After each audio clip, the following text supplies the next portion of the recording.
자, 바로 시작하겠습니다. 오늘 다뤄볼 내용은 기업 가치 평가 그리고 실전 투자 프레임워크입니다. 우리가 주식시장이라는 이 엄청나게 복잡한 저울을 어떻게 하면 완벽하게 마스터할 수 있을지 오늘 그의 핵심을 아주 깊게 파헤쳐 볼 겁니다. 화면에 보이는 게 오늘 우리가 짚어볼 전체적인 로드맵인데요.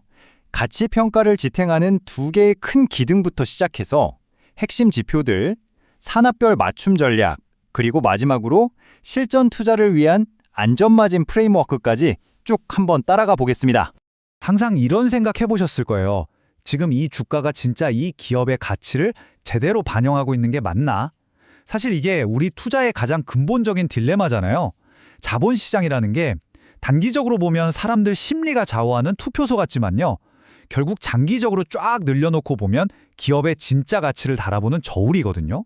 결국 우리가 투자로 돈을 벌려면 이 투표소와 저울 사이의 괴리를 얼마나 예리하게 파악하느냐, 여기에 달린 거죠. 자, 그럼 첫 번째 내용부터 볼까요? 가치 평가를 받쳐주는 두 개의 커다란 기둥, 바로 절대가치와 상대가치입니다. 이 두 가지 철학은 완전히 접근법이 다릅니다. 절대가치 평가는요, 시장 사람들이 지금 흥분했든 우울하든 그건 전혀 신경 쓰지 않아요. 그냥 이 회사가 앞으로 현금을 얼마나 벌어올 건지 그 본질적인 가치만 딱 계산하는 거죠. 반면에 상대가치 평가는 어떨까요? 이건 약간 눈치 게임이랑 비슷해요. 시장에서 비슷한 다른 기업들이 지금 얼마에 거래되고 있나 비교하면서 현재 시장의 온도가 어떤지 즉각적으로 재보는 겁니다. 두 번째로 넘어갈게요. 그럼 방금 말씀드린 이 시장 심리를 읽는 도구들, 핵심 상대가치 지표들을 한번 싹 분해해 보겠습니다. 제일 친숙한 지표죠. 주가 수익 비율, PER입니다. 아주 심플하게 생각하시면 돼요. 이 PER이라는 건 기업이 벌어들이는 딱 1원의 이익에 대해서 지금 시장 사람들이 얼마를 낼 생각이 있느냐, 이걸 보여주는 거거든요. 다르게 말하면 지금 이 회사가 내는 이익이 앞으로도 똑같이 유지된다고 쳤을 때 내 투자 원금을 다 뽑아냈는데 도대체 몇 년이 걸릴까? 이걸 아주 직관적으로 알려주는 숫자인 겁니다. 예를 들어서 이 업계의 평균 PER이 10배라고 해보죠. 여기 A기업은 원금 회수하는데 무려 20년이 걸려요. 그런데 이익이 훨씬 빵빵한 B기업은 딱 5년이면 됩니다. 어떠세요? 평균이 10배인데 B기업은 5배니까 B기업이 다른 대비에 확실히 싸게 거래되고 있구나 하고 바로 감이 오시죠?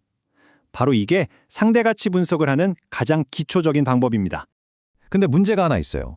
만약에 어떤 회사가 빚이 엄청나게 많다거나 아니면 공장에 막 거대한 기계 설비를 깔아놨다고 해볼게요.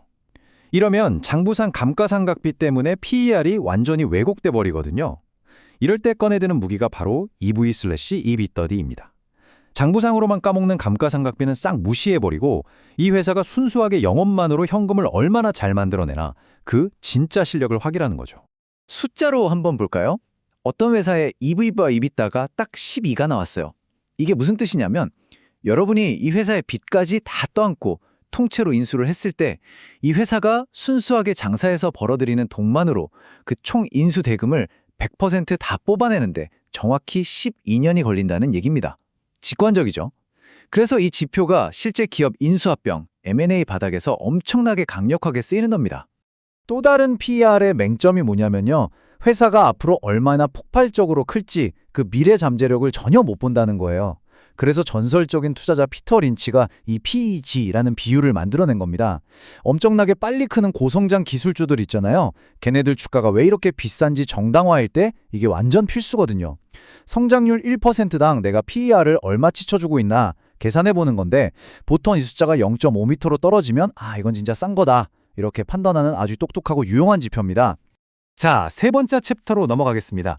시장 눈치 보는 건 이쯤 하고 이번엔 가장 논리적인 절대가치 평가 도구, 바로 DCF 모델을 살펴볼 차례네요. 이 현금 흐름 할인법, 즉 DCF 모델은 정말 놀라울 정도로 정교합니다.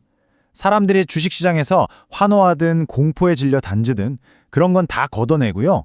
오로지 이 기업이 평생 동안 벌어들일 진짜 현금에만 아주 깐깐하게 집중하거든요. 앞으로 5년이나 10년 동안 통장에 꽂힐 잉여 현금 흐름을 쫙 뽑아본 다음에요. 여기에 자본 비용을 반영한 WACC를 할인율로 써서 현재 가치로 쫙 땡겨오고 마지막에 연구 가치까지 더해서 내재 가치를 정확하게 산출해내는 겁니다. 그런데 이거 쓸 때 진짜 조심하셔야 돼요. 테슬라 같은 기업을 평가할 때 보시면요. 내가 엑셀에다가 할인율이나 연구 성장률을 살짝 아주 조금만 공격적으로 넣느냐 아니면 보수적으로 넣느냐에 따라서 결과값이 정말 극단적으로 달라집니다. 내 손끝에서 미세한 가정의 변화 하나가 완전히 다른 가치를 만들어버리거든요. 네 번째 섹션입니다. 모든 주식에 똑같은 잣대를 들이대는 것만큼 위험한 게 없거든요. 산업별로 지표를 어떻게 다르게 적용하는지 한번 보겠습니다. 이 표가 사실상 여러분의 실전 투자 나침반이라고 보시면 됩니다. 제조업 볼까요? 공장에 기계 쫙 깔아야 하잖아요. 그래서 이런 곳을 평가할 땐 감가상각비를 보정해주는 EV per EBITDA가 필수적입니다. 반면에 IT 플랫폼이나 스타트업들은 어때요? 당장의 공장보다는 폭발적인 성장성, 유저 지표가 생명이니까 당연히 PEG나 DCF를 써야 맞고요. 또 바이오 쪽은 아예 다릅니다. 당장 돈 버는 것보다 신약 임상통과 하냐 마냐가 전부니까 임상 성공 확률을 계산해 넣는 RMPV 모델을 써야만 합니다. 결국 내가 싸우는 전장, 즉 산업의 본질이 뭔지에 따라서 들고 가는 무기도 완전히 달라져야 한다는 겁니다. 자, 이제 5번째입니다. 숫자만 파고들면 결국 엑셀의 함정에 빠지기 십상이거든요. 그래서 반드시 짚고 넘어가야 하는 정성적 분석 그리고 경제적 해자에 대한 이야기입니다. 숫자로는 다 설명 안 되는 것들이 분명 있어요. 아무도 못 따라오는 독점적인 기술력이나 절대적인 브랜드 파워, 이런 강력한 경제적 해자를 굳건히 두르고 있는 기업들은요, 시장에서 남들보다 비싸게 거래되는 그 높은 멀티플을 자기 스스로 증명해내면서 초과 수익을 가져다 줍니다. 반대로 경영진이 돈을 엉뚱한 데다 쓰거나 아예 해자가 무너져버린 회사는요, 주가가 아무리 헐값처럼 보여도 절대 속으시면 안 됩니다. 그건 그냥 싼 게 아니라 가치 함정에 빠진 거거든요. 재무제표 그 너머에 숨어있는 구조적인 맷집을 읽어내야만 합니다. 자, 드디어 마지막 6번째 섹션입니다. 지금까지 이론도 배우고 산업별 지표도 다 챙겼잖아요. 그럼 이거 가지고 실제로 투자 결정을 내릴 때 어떻게 써먹어야 할지 실전 프레임워크를 쫙 보여드리겠습니다. 가치 투자의 아버지 벤저민 그레이엄이 항상 귀에 못이 박히도록 강조했던 거 바로 안전 마진입니다. 이게 뭐 대단한 게 아니고요. 그냥 내가 계산한 주식의 진짜 내재 가치하고 지금 시장에서 팔리는 가격 사이의 갭, 그 차이를 말하는 건데요. 우리가 아무리 분석을 기가 막히게 했어도 틀릴 수가 있잖아요. 갑자기 매크로 변수가 터질 수도 있고요. 바로 그런 내 실수나 거시경제의 폭탄 같은 변동성으로부터 내 돈을 지켜주는 아주 푹신푹신하고 든든한 에어백, 보호 쿠션 역할을 해주는 겁니다.